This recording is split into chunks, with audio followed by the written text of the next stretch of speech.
لازلنا مكملين في تعلم الباور بي اي، والحلقة اللي فاتت كانت التعرف على واجهة المستخدم. ان شاء الله النهاردة هنكمل كورس الباور بي اي وهنكمل واجهة المستخدم وهنتعرف الاجزاء الخاصة بالفيزواليزيشن او الجزء الخاص بالفيزواليزيشن. فيلا بينا نبدأ الفيديو. طيب دي داشبورد هنشرحها ان شاء الله بعدين بكل التفاصيل اللي فيها، وازاي هنجيب الداتا وازاي هنعملها بكل التابس اللي موجوده تحت دي. ان شاء الله هنعملها مع بعض بعدين. احنا عايزين نشوف الفيزواليزيشن دي عباره عن ايه. خلينا نعلم على تشارت من التشارت دي. فهنعلم، احنا معلمين على دي، ونشوف هنا اول فيزواليزيشن معانا اسمه الستاكد بار تشارت. لو علمنا عليه ده هو بيجيب لي ايه؟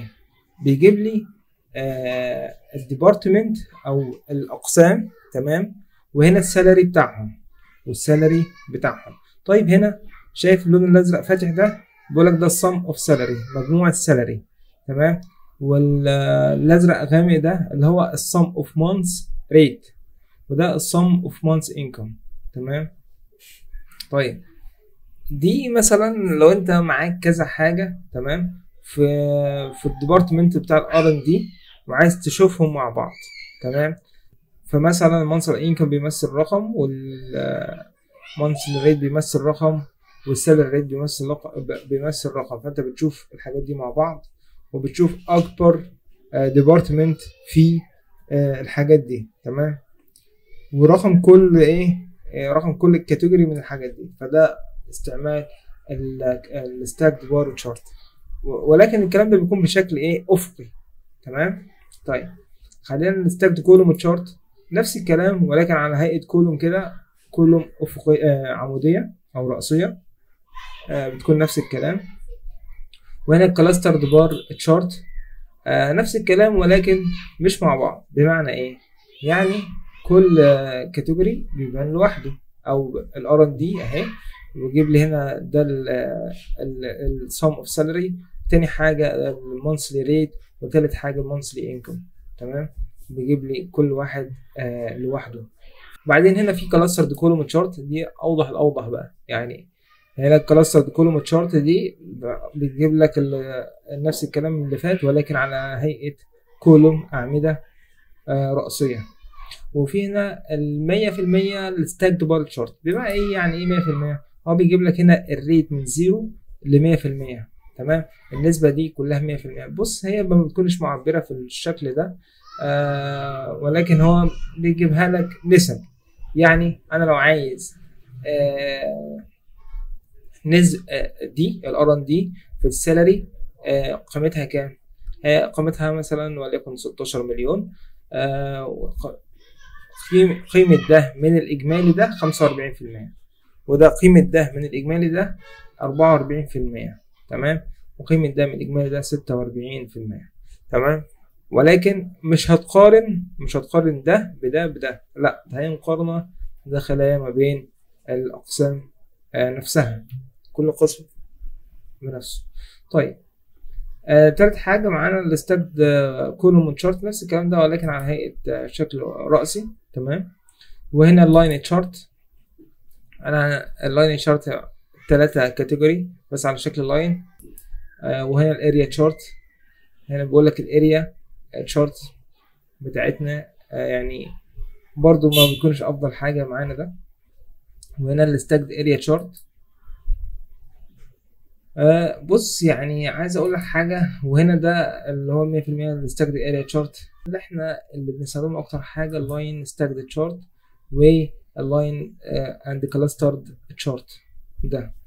طيب في برضو معانا الفانل، دي بنستخدمها معانا لو عايز اشوف يعني اقارن ديبارتمنت بالديبارتمنتس التانية، تمام. فممكن استخدم الفانل الفانل تشارت. وهنا السكاتر تشارت. السكاتر تشارت ده بستخدمه في الحاجات الاحصائيه اكتر حاجه. هنا الباي تشارت لو انا عايز استخدم دايره مقارنه الاقسام مثلا او ال الى انواع الجوبز الثانيه، يعني عايز اقارن الذكور بالاناث، الجنسيات كده، فانا بستخدم باي تشارت او استخدم الدونت تشارت بالشكل ده. تمام.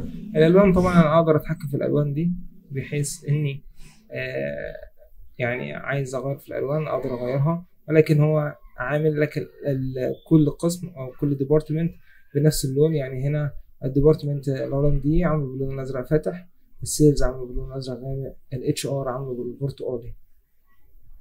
تمام. هنا تري ماب مش بنستخدمها هنا، دي الماب دي اللي هي دي يعتبر اللي هي معلش اذر ماب هي ده. طيب والماب دي يعني بتكون بالشكل ده. تمام. لو هنعمل زوم ان تلاقي بالشكل ده، فهي مش مختلفة خالص عن الاذر ماب، لكن هو بيكون كشكل افضل، يعني بيكون بالشكل ده. طيب على حسب اختيارك، انت عايز دي او دي مفيش مشكلة. هنا الجيج تشارت اللي هو بالشكل ده. لو انا عايز مثلا اشوف مؤشر ما، المؤشر ده مثلا نسبته 100% او التارجت بتاعه 100%، وهو محقق كامل 100%، مثلا محقق 70%، فبيظهر مؤشر لحد هنا، وهنا 100%، ودي هنا 70%. تمام. وهنا الكارد دي لو انا عايز اعمل شكل رقم معين فبستخدم الكارت. وهنا دي المالتي رو، فهنا بشوف الاتش ار، هنا السالري بتاعه كام، وهنا مانثلي ريت كام، وهنا مانثلي انكم كام. وده السلايسر لو انا عايز، يعني مثلا انا عايز اعمل كوبي بيست واختار السلايسر، عايز اعمل فلتر ما بين الاقسام، فانا اختار السلايسر وافلتر. يعني انا عايز الاتش ار لوحده بيظهر لي الاتش ار لوحده، الار ان دي بيظهر لي لوحده، والسيلز بيظهر لي لوحده. تمام. طبعا هنعرف التفاصيل دي كلها ازاي نستخدمها في الداشبورد اللي هنعملها ان شاء الله. تمام. هنمسح، هنختار كده وهنمسحها. ده الايه السلايسر. وبعدين في تيبل، لو انا عايز الحاجات دي بشكل تيبل فبختار كده واعملها تيبل، فبظهر لي الحاجات في شكل تيبل. تمام. لو عايزها في شكل ماتريكس برضو في نفس الكلام بختارها وتظهر لي بشكل ماتريكس. الفرق ما بين التيبل والماتريكس ايه؟ التيبل بيكون يعني ايه شكل كله اعمده. تمام. الماتريكس اللي هو هنا كاتب الرو بتاعه هو ايه الديبارتمنت. هنا ديبارتمنت ده الرو بتاعنا اللي هو الار ان دي، وبعدين هنا السيلز، وبعدين اتش ار، ده الرو. طيب الفاليو بقى هو بتحط الفاليو هنا، ده في الماتريكس. انما في التيبل كلها عباره عن كولوم هنا وكولوم هنا وكولوم هنا وكولوم هنا. انت شوف على حسب الداتا بتاعتك انت بتعمل الكلام ده. ده هنا لو هتستخدم ار سكريبت لغه ار، وهنا لو هتستخدم بايثون. وهنا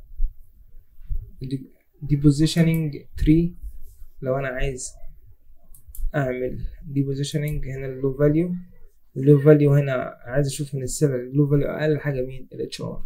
تمام. طيب لو انا عايز اشوف السيلز كام او اعلم على السيلز، فبعلم هنا على السيلز بس، الار ان دي هنا بس، وهكذا. طيب ممكن اعمل هنا اكس. وهنا لو عايز اعمل بقى ايه، هدوس كده هاي فاليو، علمني على هاي فاليو، انهي هاي فاليو ولا ار ان دي. طيب بعدين هنا علمني على الديبارتمنت هو ديبارتمنت 3. طيب هنا الكويستشن، لو انا هسأله كويستشن معينة هو بيقترح لي الكويستشن من عنده اصلا. هنا بيقول لك count jobs levels، فهو بيقول لي count بتاعها 5 ليفلات. يعني هو ده برضو استخدامها قليل. انا لو عايز بقى مور فيجوال، يعني الفيجوال دي مش عايزها، عايز اعمل مور فيجوال، وهعمل هنا على ال3 نقط دول هعمل get more visuals، وهعمل get more visuals، واختار من هنا الفيجوالز اللي انا عايزها. ممكن اختار اي فيجوال، مثلا جانتي تشارت. تمام. وهنا في سلايسرز معينة ممكن اختارها، ممكن نعلم على السلايسرز دي. بقول لك هنا شيل.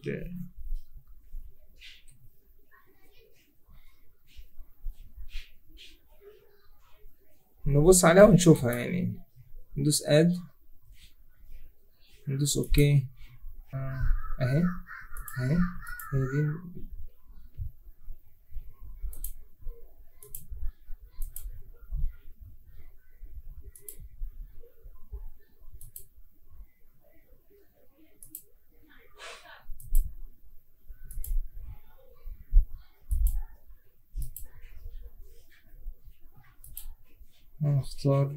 اخترنا كده الفيجوال، ونختار مثلا، نختار ايه؟ الجوب ليفل، الجندر. ده احنا زي ما قلت لك ده سلايسر بنختار منه، بيكون بالشكل ده. تمام.